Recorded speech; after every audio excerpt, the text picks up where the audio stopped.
Thank you, ladies and gentlemen. It's my honor to be here and moderating a panel on inclusive CRE talent, your competitive edge. So we're going to do quick introductions of the panel, and then we'll get started.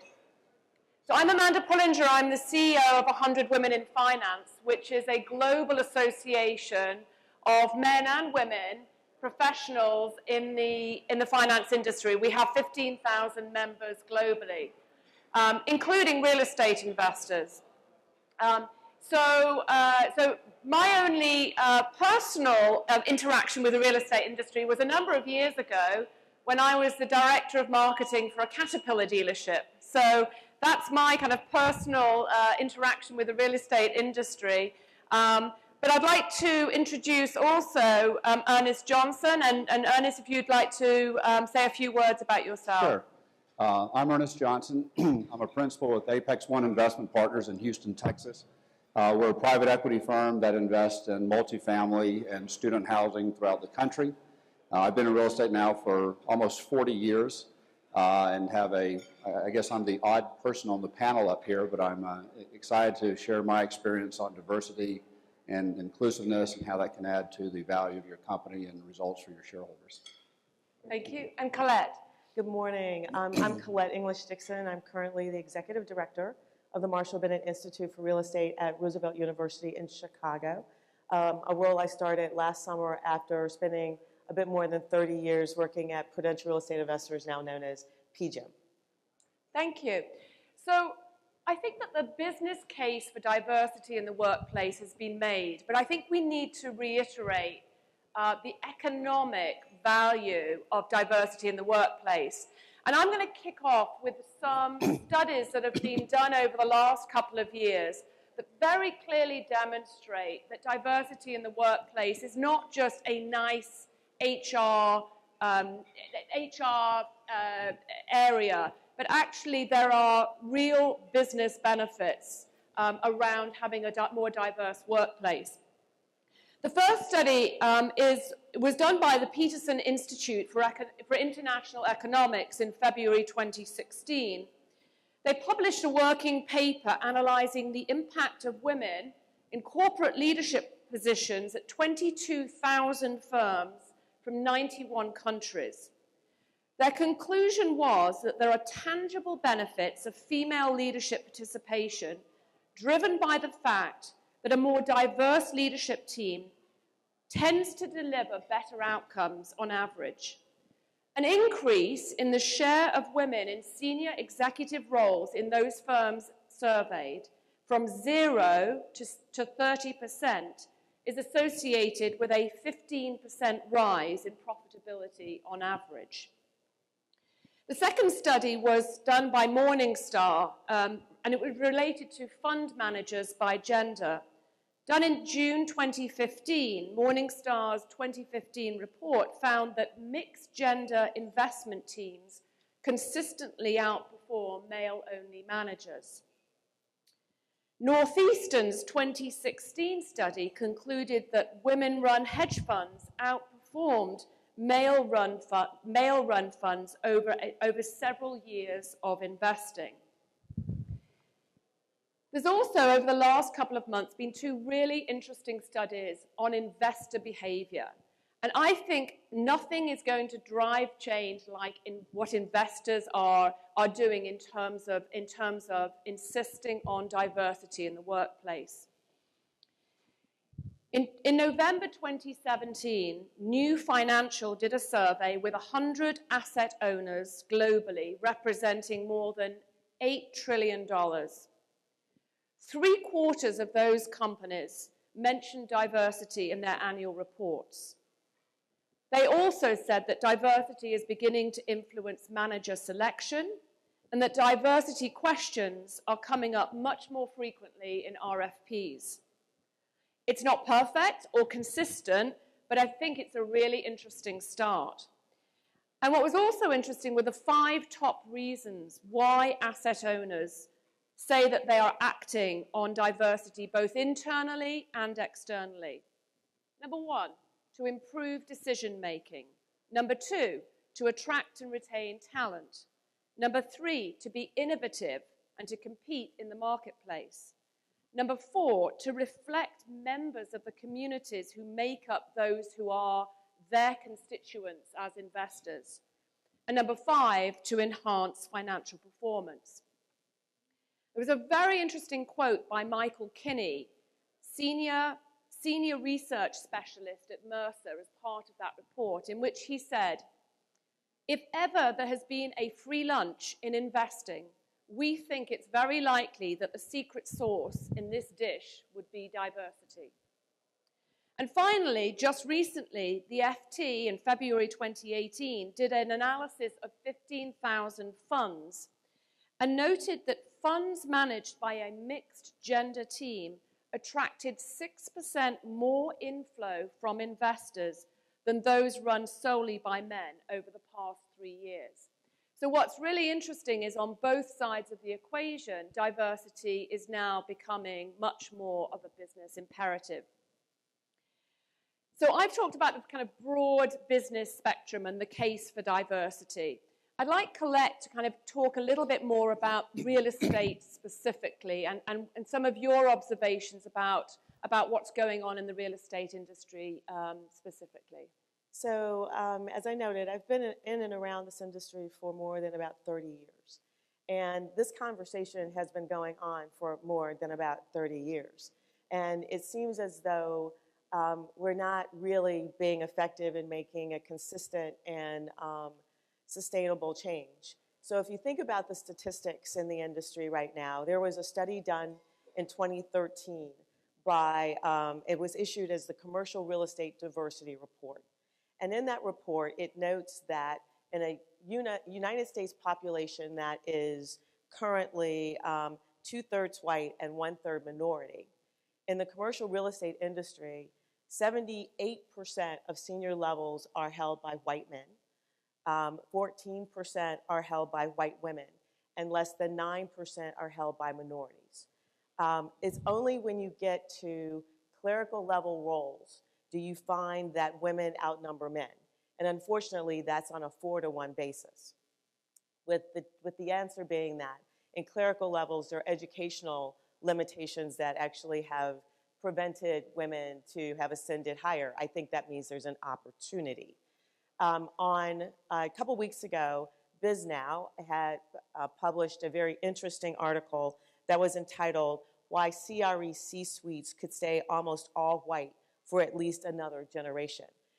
It is noticeable of the lack of progress that is being made in commercial real estate in particular around identifying, retaining, developing, and advancing diversity in all levels of the industry. And when you think that we have this population that is 2/3 white and 1/3 minority, and in some parts of the country is really reaching that point of being virtually a 50-50 split, it would seem as though there is a talent opportunity for the industry to aggressively pursue identifying ways to bring in and develop and basically advance a diverse workforce in order to provide a stronger and better bottom line. Yeah, I think that's the key for this particular panel, is that there is talent out there that the industry is missing out on, quite frankly. And we'll go in a little while. We'll go into some of the solutions to how we overcome and make those changes happen. The one thing I did mean to mention, and I don't want to basically aggravate my hosts, but thinking about the talent pool, looking at this incredibly well-positioned real estate program at the University of Florida, I managed to look at the back of the program for the conference and notice that there are 31 pending graduates for 2018, of which 3 of them are women. I think that's like 10%, maybe slightly rounding, a little less than 10%. And I actually was having a very tough time identifying a meaningful representation of people of color in that graduating class. That is something that shows how difficult it's going to be to create a diverse workforce when the educational platform for many of the roles in the industry is not very diverse. Yeah. And we'll address the pipeline issue in a bit.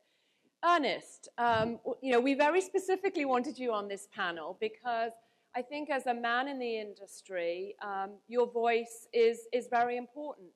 And so I'd love you to speak about, we've kind of talked about the high level, what's going on. I'd love you to speak about, you know, in your own words, the value of a diverse workplace from your perspective. Sure. Glad to do that. I'm sure you'll all look at me like, why is this guy on the panel? Let me ask a quick question. How many of you in here are the first person in your family that went to college, that got a college degree? It's fewer. That question, you just get a lot more hands. I think to put Amanda's question in perspective, you have to understand personally why I believe in this program and diversifying for the benefit of, it just makes for a better company. I was the first person in my family to go to college. It was very important to my mother. My father was about batting average and free throw shooting percentage, but my mother was about grades and you were going to college. And she worked. She worked to start as a nurse's assistant to have a little extra money to send me to school, and she took great pride every 2 weeks and sent me a little check to help offset expenses. I knew my mother wanted me to get a degree, but I never quite figured out why until later. And you know, like anybody, I thought, well, if I go to school and get a degree, heck, I'll be successful. That's all it's going to take. Just, you know, the doors will open. Now, quick side note, I did go to Auburn. I'm on the real estate board at Auburn and at Florida. The nice thing is I don't have to change wardrobes. I can just kind of stay the same colors. So that makes it nice. But it wasn't until I graduated in the early 80s when my grandfather passed away. And I was helping my mother clean up, you know, their house and different things. And I came across a box of my mother's from her school. And in this box, I found all of her report cards. You know, back then you got a written report card with a tag, and your parents had to sign it, and you took it back, and the next semester you got another grade. And so I'm sitting there looking through my mother's report cards. All A's. First grade through 12th grade, all A's. No B's, no C's, all A's. Also come to find out my mother never missed a day of school in 12 years. And so I'm sitting talking to my mom about this, and I go, why didn't you go to college? She goes, well, my father wouldn't let me. I said, why? She goes, one of my teachers arranged for me to get a scholarship to Florida State, and my father wouldn't let me go. And so for my mother, not my father, she was the one pushing me to get a degree. So I graduate and had a fun job for a few years. But not, you know, if any of y'all seen the play Hamilton, it's all about getting a shot. Just give me a shot. Give me that opportunity. And that's how I felt. So in March 4th, 1985, it's about 35 years ago today, I walked across the street in Chicago, into 875 North Michigan Avenue, and went to work for J&B Realty. And I was working for Kelly. Well, I was about 6 people removed from Kelly, but in my mind, I worked for Kelly Bergstrom.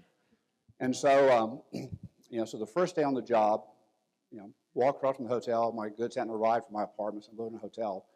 And I go in and I meet with Travis Joy and her reported to. And I go and sit in Travis's office. And he said, are you settled in? I said, well, I'm in the hotel. He goes, you've got a good background in industrial, don't you? I go, yeah, I lease some industrial buildings in Charlotte. He goes, good. He goes, you need to go to Worthington, Ohio, and start negotiating a lease with the National Tractor Pull Association. I'm like, is that because I'm from Alabama and I understand tractors or what? He said, just good. I go, when do I need to be there? And he goes, well, you need to be there this afternoon at 4 o'clock. And so, you know, the glamour of real estate, I jump on a plane and go start negotiating this lease one day on the job. The funny part of this story is I literally traveled those 2 weeks. And the next Thursday, which was the 14th of March, Travis says, you know, if you want to get paid tomorrow, I guess we need to complete some paperwork. And so I had done no paperwork, no nothing, just thrown into the mix. But J&B was really interesting, and I'm not surprised to see Kelly's name as prominent in his sponsorship of this school, because you start learning little things in life when you make observations, and they stick with you. And one of the things I noticed about J&B, and it's very prevalent now, is I had mentioned the ladies last night, that We had probably one of the best training programs in the world. In fact, it was the best. It just was the best training program out there. But if you looked at our training program, in a year, at least half were women, half were men. If you went to a meeting of high-ranking executives at JMB, there are always women in the room. Our National Director of Marketing, Karen Marshall. Our Head of Leasing for Multifamily, Nancy Finch. And JMB was about the largest owner of multifamily in the country, so it wasn't an easy job. Head of our controlling, all across the board, we had women in positions. It just never occurred to JMB and Kelly that you hire men or women, you just hired the best person for the job, and we were very abundant. And you know, I'd go to meetings at Trammell Crow, at different companies, you didn't see that many women. And so I think, you know, what we're talking about here is what Kelly lived in JMB during those years of creating opportunity for everybody across the board. So in 1988, and I'm not giving you a whole life story, don't worry. In 1988, I was dating this woman from Coca-Cola, Bonnie Pruitt. Hope she's not anybody's child here. But anyway, I was in her office at Coca-Cola. She'd invited me over for lunch. And I'm sitting here looking at this plaque behind her desk. And it said, for a woman in business to get half the respect of a man, she has to work twice as hard and twice as smart, ... That's not a problem. And she moved up the ranks at Coca-Cola. And at the time, it was kind of funny. When you look back at it now, it's actually kind of like, well, that shouldn't be that way. So anyway, so how does this relate to my understanding of diversity? I don't know what it's like to be a woman. I don't know what it's like to be a minority. But I do know what it's like for somebody to give you an opportunity and you run with it. And so I remember when I moved to Orlando, Florida from Chicago, Kelly sent me down to take over the leasing for the Southeast United States. And my counterpart in management, we are sitting there talking and introduction, he goes, so you're one of Kelly's boys. And I'm like, I had no idea what he was talking about. He goes, well, you're one of Kelly's boys. You know, there's like, you guys that get all these good jobs and all this stuff. And I'm like, never heard that before. So 2 months later, I'm sitting on a ski lift in Aspen with Travis Julian, who I guess was also one of Kelly's boys. And I said, Travis, I go, does it bother Kelly that we have this reputation of being Kelly's boys and we get supposedly these good jobs? And Travis, he said, no. He goes, here's what it is. He goes, Kelly hears that, and he knows you're going to work twice as hard to prove those people wrong and him right. And then Travis said, and that's good for the company. He didn't say it was good for Kelly or it was good for Travis. He says, it's good for the company. And so I've always thought about that opportunity and how hard and he was right. I worked so hard to do well, not for me, but for Kelly and for the company. I had this personal obligation to them. And so I believe that if you give opportunities to people that are hungry for them, women, minorities, young men, it doesn't matter. If you give opportunities to people, they're going to work twice as hard for you, twice as hard for themselves, and that's good for the company. And so now you fast forward to where we are today, and I'm out. I primarily raise money for our funds, and we're working more and more with institutional advisors. I'm going and meeting with them. And when I first heard Amanda speak a couple of years ago, or last year, she talked about the growth in women in the asset management business and in the advisory business. And I started thinking, again, started opening my eyes and looking out there again. And I started realizing that most of the people that I was meeting that were controlling the purses in these institutions, more and more were women. I was meeting more women than men. I sat at a very select meeting for Texas Retirement System 2 months ago, and they had their 7 major food groups represented, people that represent billions of dollars of investment capital that they allocate to people. 5 of the 7 were women, and 6 of the 7 were minorities. And so I'm sitting there looking at my company and going, this ain't going to bode real well. And me and my guys go in there to talk about money, and I can see they're about diversity and what it means because they know it's good for their clients. It's good overall. And so, we made the decision that our next hire was going to be a woman. We hired a woman from the University of Florida's program here, Alexis Jones. And by the way, she was supposed to be here with me yesterday and today, but she's just such a hard work. We had a couple of closings coming up, and so she stayed there and took care of that. So what I look at now is I'm sitting there going, okay, the hardest thing in the world is to hire good people and keep good people. But if you give people an opportunity and they work hard for you and you give them opportunities to advance and grow and have a seat at the table, a legitimate seat at the table, you don't have to worry about losing that employee. And then on the other side, when I look about my returns for investors and getting money out to them and getting great terms and access to capital I can repeat over and over, whenever I fill out a form in terms of, tell me about your company, there's always something in there about, tell us about the diversity of your company. So I owe it to my investors as well. So I could sit here and tell you that, yeah, I've got a liberal side to me because of what my mother did and the shape that a woman played in my life. But from a pragmatic side, I'm just flat telling you that if you're not opening your eyes and looking at diversifying your upper level management, at who has a seat at your table, you're going to get left behind because it's a different world out there right now. And it's a better world, but it's different. Yeah, so. Yeah, that's great. I really appreciate you sharing your personal perspective on it. And I think, so if and hopefully we've convinced you that there is a business case here in terms of diversity. And I think, just to reflect, I think it's more than just gender diversity. I think what we're talking about is what diversity brings is diversity of thought. And I think that is good for all of our businesses, because if you can bring in different perspectives around an investment conversation, if you can bring in people who have different experiences, the outcome is going to be a much better investment decision-making process. So if we move on from the business case to then say, given the business case, why are the numbers so bad? Collete talked about the numbers in the real estate industry. Why isn't this seen by the industry as an urgent and really critical part of business decision making? And we had a conversation about and we've come up with a couple of thoughts about what the issues are, so that we can help you kind of think through, how do I, given that diversity makes sense, how do I go through the process of looking to hire and promote more diverse candidates at my company? As I travel with 100 women around the world, and I talk to companies across the finance industry, the biggest question I get asked is, where are the women? Where are the women to recruit for our company? We have, and people will say, we want more diverse candidates in our senior roles. We want more diverse candidates in our investment roles. We can't find any women. To which I say, we have the women, because within our organization, we have plenty of talented individuals who, for various reasons, don't see those opportunities.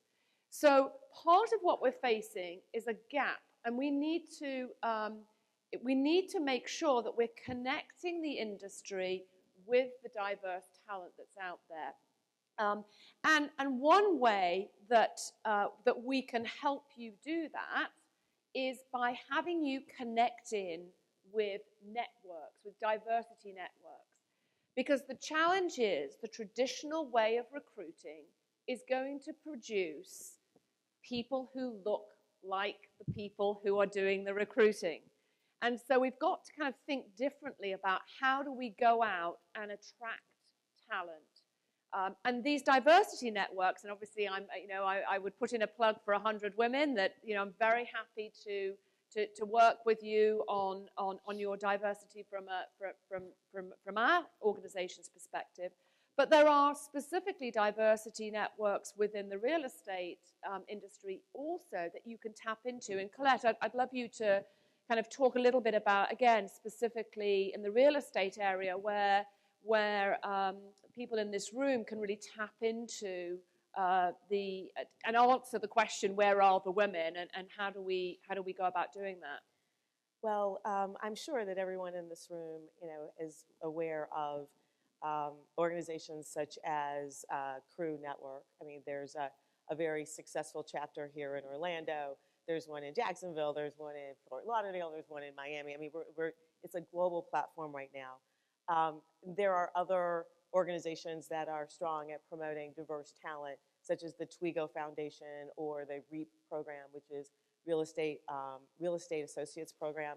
But probably part of the problem is not so much finding just the direct connection to organizations that are promoting or have attracted a diverse membership as a potential stopping point to identify future talent.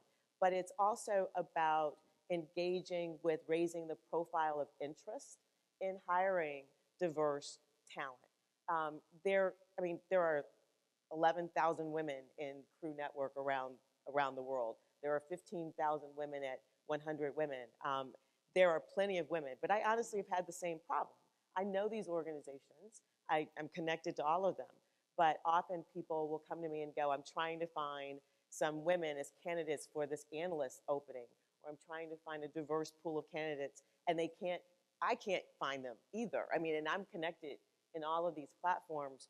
So I think that while these diversity industry-related associations are there, and if anybody wants connections to any of them, just let me know.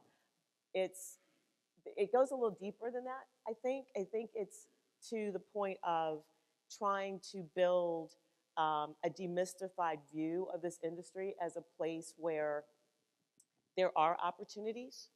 I think it is really hard for many people to see how to engage with this industry, the commercial side. If you look at the residential side of the business, which is very strongly populated by women and people of color because of the sales model in the single family space in particular. When you get to the commercial side, I think it just appears to be this jumble of 10,000 things and nobody knows how to engage with it.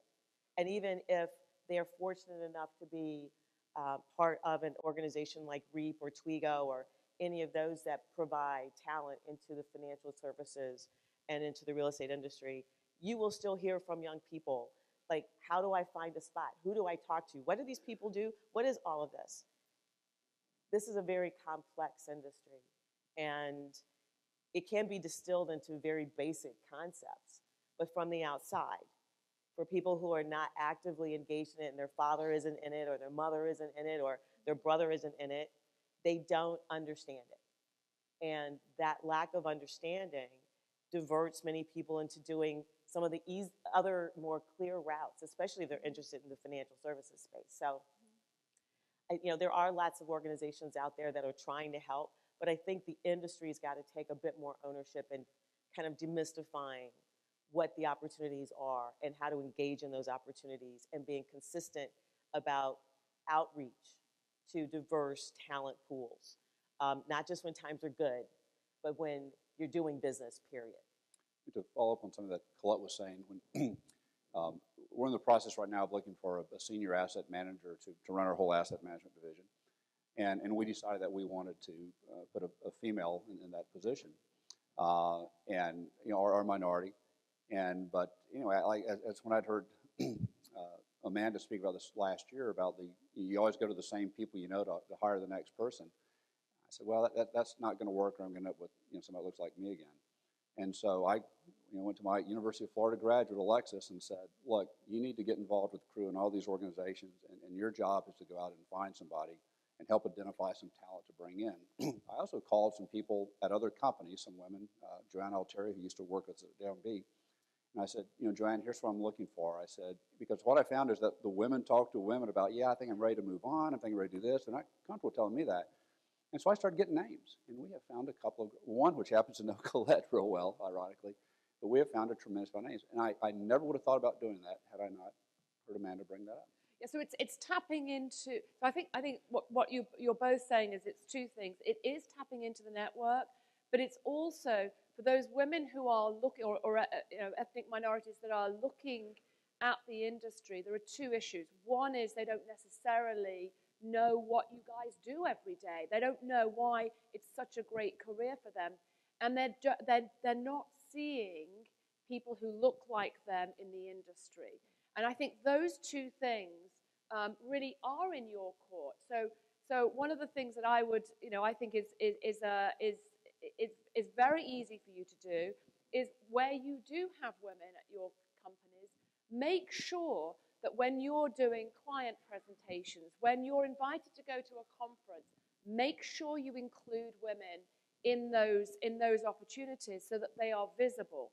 We've been working at 100 Women with CalPERS on some of their recruiting on senior investment roles. And one of the things that we've learned is that if in the job description we can include the name and contact details of a senior woman within CalPERS, the percentage of women who apply for those jobs goes up dramatically. And I think there are two reasons for that. One is that women who are applying know that there are women at that organization that they can talk to about whether or not that opportunity makes sense for them. But equally important is that women can ask, what's the culture like at the organization? And so as you think about, as you go out and hire, make sure that as part of your process, you have diversity in terms of the hiring panel, in terms of what Collete said, in terms of encouraging, and Ernest said, in terms of encouraging your female staff to be out there doing the networking for you, because women talking to women is actually one of the ways that you will bring more people into the conversation. The role model issue, I don't think can be understated, along with the mentoring issue and the sponsoring issue and the challenges of both attracting talent by talent seeing role models, no matter what that may be. Women, people of color, whatever that might be, within your organization, being successful, having a career path is a great way to attract a pipeline. Okay, because really we have a pipeline problem, I think that's part of it. But it's also really important to think about how you can bring whatever talent you have with you out. I think it is an incredibly important aspect of both developing your talent, but also identifying yourselves as being an open and supportive culture, is to engage your talent pool in attendance at events like this. This is a great way for people to learn more about industry players. They bring that knowledge back to you. They help you see things differently, but you also can position yourself as being a firm with a culture that supports diversity and supports the value of having role models out there to help bolster the interest of other people in the industry. But just a last thought on this. This industry has historically shown itself to prefer to hire young talent, talent out of undergrad, so they can groom it the way it wants to be groomed. It's a great thing. I totally get it. We're launching an undergraduate program just for that reason. But it doesn't do well at integrating, and I use that word both in every way you can look at it, integrating its talent pool by potentially bringing in more experienced people who have found an interest or fascination in the industry at a different point in their career paths. Back to that, bringing different knowledge in the room. It's been a very hard lesson for many people who have been doing something else for 10 or 15 years and going back and getting a master's degree in real estate and then finding a path, especially if they've been women or people of color. And the experience that they had through some other industry sector doesn't get any value in the consideration. I think that that's a challenge. That is a loss of consideration of what could be very beneficial talent as people bring other industry experiences in the room to complement their desire and their knowledge around real estate. And that may be a resource that the industry is overlooking. And to that point, I heard Helena Morrissey, who was the founder of 30% Club, which is now a global movement around encouraging more women on corporate boards. She made a really interesting, she told a very interesting story in terms of hiring for investment teams. And what she said was, you know, I have years of experience of hiring for investment teams. And she said, let's talk about a scenario where we have a position available for a team, for an investment team. And let's say we've gone through the process and we end up with 2 candidates. And for the sake of argument, let's say both candidates are women candidates, and they're both great candidates. And she said, so then we did a test to see what their investment knowledge was. And let's say there were 10 investment questions that were posed to both candidates. Candidate A got 6 out of 10 questions, 6 out of 10 questions correct in terms of this investment test. Candidate B got 2 out of 10 of those questions right. Who do you hire? She said, traditionally, we'd have gone with the 6 out of 10 because that's the way we've thought about hiring. But actually, she said, if we then do that test for the existing investment team, and it turns out that candidate B was the only one of the team to get those 2 questions correct. Now who do you hire? And I think it's an interesting perspective, because if we want to bring in different perspectives, knowledge about a different way of looking at investing, we clearly would hire candidate B. But the challenge is that when you bring them into an investment team, the manager of that team didn't get those 2 questions right, and now they're going to be managing a person who knows more than they do about a certain topic.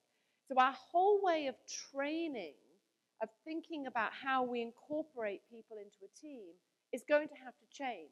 So there's clearly benefits to diversity, but the challenge is we actually have to change our mindset in terms of getting that diversity in the door and incorporated within a team. And I thought that was a very interesting kind of story in terms of changing the mindset. I think it's a good perspective, and I tend to look at too many things in terms of sports analogies, and I think Amanda's right on point here.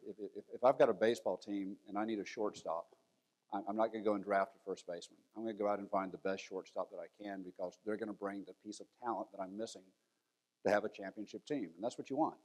And I think that's the way that we have to look at it as well. You have to understand the realities of the market that you're going after, what your investors and other clients are expecting. And if you don't have a shortstop, you're not going to go all the way. So we think of it in terms of getting the right person in the right slot at the right time.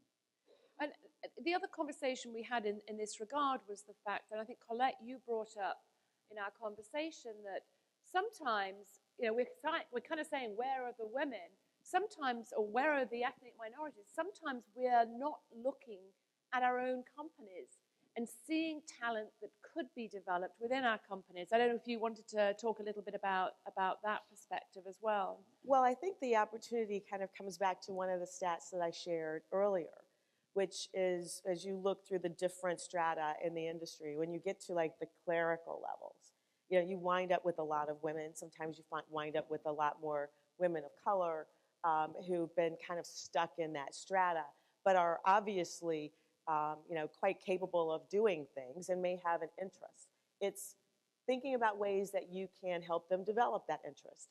Unfortunately, a lot of larger firms no longer have the training programs like the J&B program or Prudential. When I started there was a definite circuit of training you went through that helped prepare you for a lot of different roles, and firms just don't do that anymore. But I think that the educational gap that often occurs with women and with people of color can be mitigated by firms looking at their staffs and supporting ways for them to pursue the other incremental education that they need in order to be considered or prepared to move into higher levels in the firm. And that can be, tuition support. It can be, promoting pursuit of certificates in the industry or some specialization. That's internal talent, and that's probably the best way to judge whether or not someone is really ready to do something. You've been working with them for a while. There's no black box there, and I think that we do miss out on that quite a bit. We tend to allow people in lower levels sometimes who haven't had a chance to pursue the education to stay there, and I think we lose a lot of talent and diverse thought access and new insight and energy. But I think the challenge is that it has to be deliberately, you do have to make a deliberate focus Yes. on determining who at your firm has that talent and then supporting them through. I think one of the challenges of being a minority in any field is that very often you can feel that you're the only one, that you're alone. And I think that obviously becoming part of a diversity network is a helpful way of making you realize that you're not alone. But also I think that we need to be as much as women need to be standing up and asking for the opportunity. I think that where men can be incredibly helpful, or men or senior women in the industry, is by reaching out and saying, we want to support you, we want to sponsor you, we're going to give you the education that you need, but we want to make sure that we're giving you every opportunity. And I think there are, so I think that's another piece of the puzzle, is that very often women don't, they feel like they're alone and they don't see a pathway up to the top. Talking about the next generation, I'm curious in the room, how many of you have teenage daughters? So one of the things that I would throw out there, as at 100 Women, we've done, over the last couple of years, we've done a number of what we call teenage daughters dinners, where we bring in teenage girls with their fathers or their mothers, but predominantly focused on their fathers, to an event where they're exposed to both senior and junior women in the industry, in the finance industry, who talk about what they do every day, and it's across roles. I have to tell you that we've done 3 of these dinners in New York. We actually just did one in London last night. To see the change in these young women's view on the industry is quite dramatic. So most of these young women walk in either neutral or negative on the finance industry. And I don't know what their perception would be specifically of real estate. But I do know that, going back to the point about demystifying and ensuring that there are role models, that we can change the mindset of these young women actually very quickly if we present role models and if we present them with a demystification of the industry. So I would just throw that out there. I'd also say that for the companies that have sponsored these dinners, we've allowed them to bring some of their clients. It is an incredibly powerful thing to invite clients to. The dinner last night was full, even though there was snow in London, because people felt that this was something that was important for their teenage daughter. So I would just encourage you to kind of maybe consider that in terms of one tool to think about the next generation. And I should also add that obviously people who are in the industry already, have the better access than some of the kids who are at in a more disadvantaged area. So you can also reach out to high schools and encourage them to send their students to something like that. But I think it's the combination of really learning why the industry is so interesting and seeing those role models can really make a difference. And anything else on the role model front or sponsorship front? Well, I guess I would just like to say sponsorship is really important. I don't think that we can understate the influence that using your influence on behalf of a candidate can make a difference in their career path. And I want to encourage many of the men in the room who haven't maybe always thought about this, but mentoring young women or people of color about their career paths can be transformational. The challenge that I think has occurred and is probably maybe even a little on the, people are kind of like, I don't know how to do this thing because of the #MeToo thing and concerns about the connectivity that may occur in the workplace sometimes. I think there are ways to handle that. If you wouldn't do it with your daughter, you would not do it with someone you work with. I think that's a starting point. But it is really important for anyone who's a leader in this industry, be it a woman, a man, a white male, a person of color, to mentor young people in their career paths. That's a key element to the retention of that talent in your firm and in the industry. And then finding those within your firm or elsewhere where you are willing to sponsor their career growth and their career opportunities, I think will make a big difference in how we can move the talent pipeline through the pipeline. One of the things that we've done just along those same lines with mentoring is it doesn't have to be a whole internship program. The last couple of Christmas breaks or spring breaks, one of my friends, her daughter's at Baylor, and she really didn't have that much interest in business. She was kind of thinking about it, but we had her come in and work with us over the holidays. We let her sit in on meetings. She did everything from stuffing envelopes to copying documents to, talking about student housing because she was a student at Baylor and we wanted to hear her feedback. And she's now interested in pursuing something. I think sponsorship is incredibly powerful. Yeah, it's very powerful. We did a panel discussion a couple of weeks ago in New York with a woman called Jean Hines, who manages $50 billion at Wellington Management, investing in the healthcare sector. It was a fascinating panel discussion. But the most interesting thing she said, from my perspective, was she started at Wellington out of college as an administrative assistant. And she said, I got the break in terms of investing for two reasons. One, I took the best notes in the the morning meeting. I took the best notes in terms of what was going on the investment side, and all the guys came to me for my notes. But she said also, one of the senior men recognized that if she could write such good notes, she clearly understood the investment process. And so he took her under his wing and really encouraged her to move forward in terms of investing. Initially, kind of making sure that she was comfortable with that role. Today, she manages $50 billion. So the power of sponsorship and the power of giving diverse voices a chance, I think, is a really important one.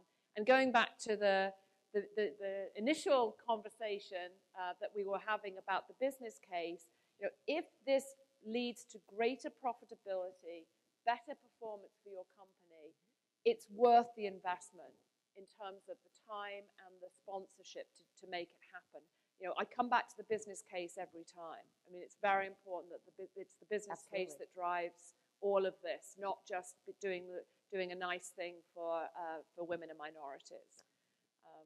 I think we are 10 minutes. So anybody dare to ask a question or give their perspective on, okay? Allison.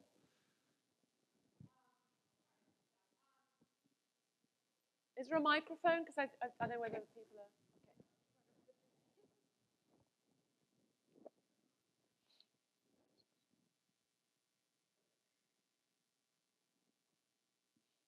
So an observation and a question. First, the observation. This room got more diverse when you guys started talking because half the people left. So I think you have the challenge of getting people to care about diversity, because I think a lot of people that were here for the first session didn't care enough to stick around for this one. And so my question really is, how do you get, to me the challenge is that diversity has become a political philosophy, whereas if you even say diversity or you talk about it, certain people are going to ascribe an entire political philosophy around that. And this is an industry that typically is politically conservative. So how do you overcome a broader brush that people are going to put on the concept of diversity and kind of get past that and make it less of a political issue? I'd give you my quick response to that. I'm sure they have much, but I feel like the color commentator, and these are the play-by-play announcers, they know the game. I'm just kind of telling the pieces of it. With me, it's when I heard Amanda, a couple of stats that when I first heard her speak, where she said, the majority of the women, or the majority of the people that are working on allocations of funds into any industry, real estate, whatever, it's now more women than men. And she also said there was another study cited that said the women's funds were outperforming the ones run by men. And so I'm sitting there going, okay, these are some smart people, and I need to associate them because I'm trying to get returns to my investors. I want my company to be better. But if we're a happy kumbaya family, but we're not generating returns, then we're not going to be a happy kumbaya family very long. So to me, that was the point I was trying to make. Yes, it's about diversity and inclusive, but it's because I know that talent pool out there makes my company better. What Travis Julian told me about your dad. He says it's better for the company. And what's better for the company is better for your shareholders and stakeholders. So to me, that's the business case here. It feels good to do the right thing. But I'm telling you, we're a better company because Alexis is on our team. And next year, if we hire the senior asset manager that I'd like to hire, we're going to be a better company. And so that's the case.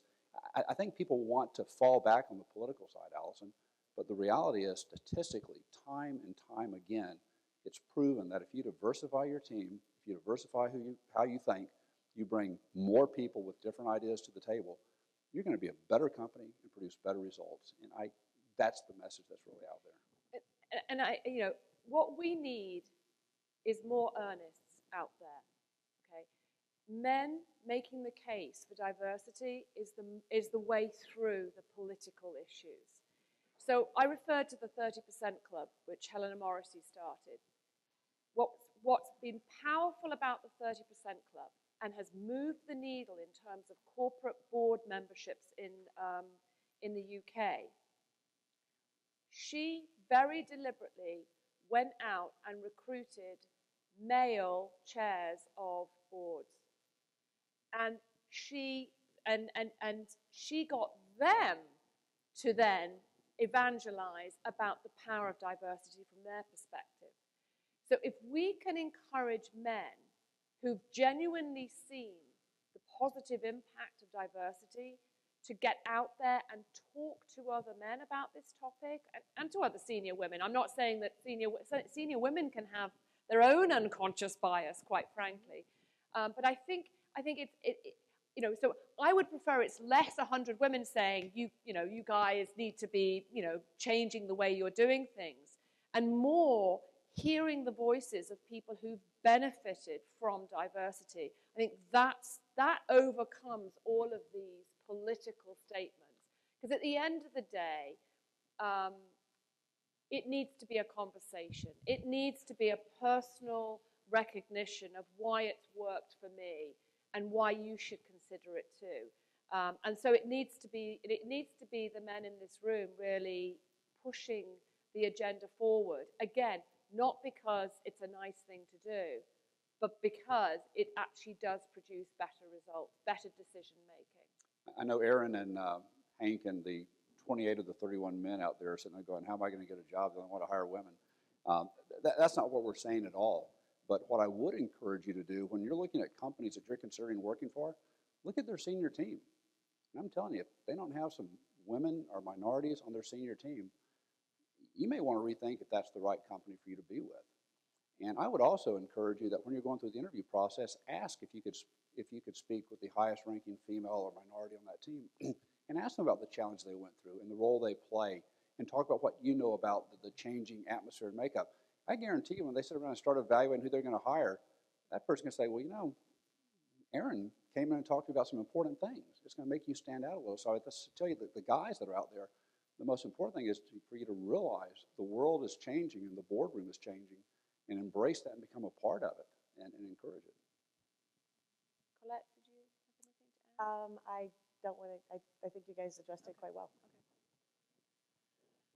You guys have spoken a lot about diversifying the workforce and the pipeline that ultimately leads to that, but can you talk a little bit more about inclusion, maybe specifically tips for leaders in the room who may lead existing diverse workforces, or maybe have one or two either females or ethnic minorities on their team, how they can really unleash the value of their existing diverse workforce?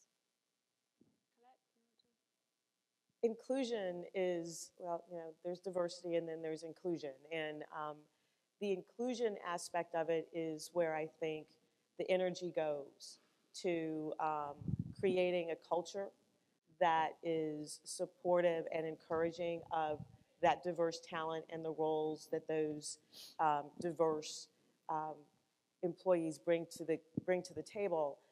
That is a much harder thing to dictate. It's a much harder thing to say, this is what you need to do. I mean, you know, the whole DEI model right now is a great one, but you sit there and you go, how do you get that culture? How do you get all of that to embrace not just the idea of diversity, but to own it? And it starts with leadership. All of that starts at the top of the pyramid, and having leadership that owns the importance and the value of the perspective of the talent that its now diverse talent pool gives. Sometimes feels like, you know, you have to go out of your way to make sure that, you know, your women or your people of color get profile or get all, and actually I don't think women or people of color want to necessarily have that spotlight on them either. What they want to do is feel as though they're integrated into the organization, recognized for their uniqueness, but appreciated for what they bring. And that culture space has to start with the leader believing that that sort of integrated environment is a healthy and positive business model. If you don't do that, if you can't create that culture of inclusiveness, diversity will not stick. Yeah, it just doesn't. It just doesn't work. I mean, they are just so intimately engaged in order to become the sort of sustainable model that actually delivers that performance, that actually delivers that diverse perspective and diverse acceptance of ideas. So it is definitely a leadership model, and you know, it is something that it can't be isolated. I think, and again, I think it's about a conversation. It's about very deliberately including, I mean, it's inclusion, right? Very deliberately including diverse voices in some of the decisions that are made at the, you know, at the company. You know, really simple things like, you know, if it's mostly men making that decision, it may be that they decide they're going to do, for their clients, they're going to do a golf outing, right? But actually, maybe you have a think about, well, you know, is that something that our female clients want to do? Maybe there's something else we should be trying that actually includes people in a more positive way. So I think it's kind of thinking out of the box, and it's asking, you know, what are your ideas about how we might do this or that or the other? Because I think there's a traditional, all of us kind of go for our traditional, what we're comfortable with, right? But actually putting it out there and being very deliberate in including many voices in the conversation, I think really does produce much better results. But it does come from the top, and it has to be deliberate. I do want to also add, I don't believe that inclusiveness means assimilation, nor do I mean creating homogeneity. Right. I think it means truly creating that diverse perspective engagement. It is a mosaic that, when put together, creates a beautiful picture. It is not forcing any one piece of it to look like the piece next to it in order to be successful. It's respecting the uniqueness of that piece and what it contributes to the whole. And when you do that, and when leadership starts with that viewpoint and enforces that in everything that happens in the company, it becomes an increasingly part of the strength of that firm and the strength of what it can do as a business. Yeah, and makes it more attractive as a business for people who are looking. Thank you so much. Ernest, Collete, thank you for joining me on this panel. It's been great getting to know you. There we go. Somebody else had a question. I think this is All great. right, One more they want me to go. I'll be the one guy that throws himself under the bus here. So I actually had an interesting conversation. I won't name his name. It's a kind of a operations person for a big sports franchise on Wednesday. We're at lunch, and we were talking about diversity. And so at my company, we have a very large percentage of females and African Americans, et cetera, in our company, and we've hired that way. And he and I got talking and said, we're actually different because we went to poor, grew up in poor high schools, et cetera. And we started, and he said he's moving towards it, but I got there too, was we really want diversity of thought. And the hard part, though, when you're hiring is, I could end up hiring 100% Christians. I don't want 100% Christians. I want some Muslims. I want some Jewish. But I can't ask those questions. I want people who, I could sit there and hire a female, a male, or an African American if they all grew up in a middle-class America, went to, grew up in Orlando, went to University of Florida, and, ABC. They're going to have very similar perspectives, regardless if they're male, female, black, white. The laws prohibit us from getting, basically asking the questions during the interview process to really figure out if they have diversity of thought to plug in. Because I don't need a bunch of me with my brain. I don't care what you look like on the outside. That's really how we grow and we flourish, we believe, but we're restricted. And I kind of want your guys' feedback on that, of how do you really get diversity of thought, minus what I can look at you guys and say, oh, look, we look different, but we could be exactly the same. Well, I think that's a good question. I tell you what we do is, one, I don't think it's necessary to get into that level of why are you different. I mean, when Alexis interviewed with us, okay, I know she's a woman. I know she's younger. I know she grew up in a different part of the country. I knew a lot about her before. So I was really just trying to figure out, how does she add value to my company? That's all I wanted to know. I know that being a woman is going to give her an advantage in some opportunities as we're in presentations. We have another gentleman. We have an African-American gentleman, David Steele. His part of his life, he grew up in the islands in a different culture and then lived here. It wasn't about interviewing Dave because he was African-American. I wanted to know how he was going to bring value to my company. So he'd already kind of met the anteing up to the game, if you will, that I wanted a diverse group of people in my company. And so it wasn't about, well, David, tell me what, as an African-American, you're bringing to my company. It was just, tell me what you're bringing to the company. How do you add value? What are you going to do? He knows when we went to a conference in New York that was sponsored by a lot of minority managers. And I tell you what, I was the odd man. People were just coming up and talking to David nonstop. Turn around, oh, this is Ernest Johnson, this is my partner. I didn't need, a scorecard to know what was going to happen.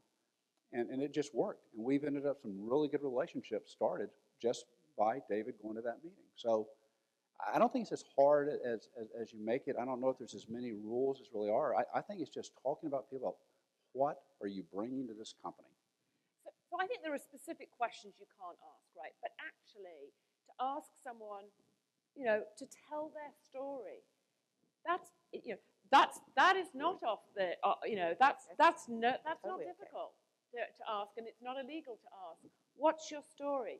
And by listening to someone's story, all of those questions come out as they tell their story.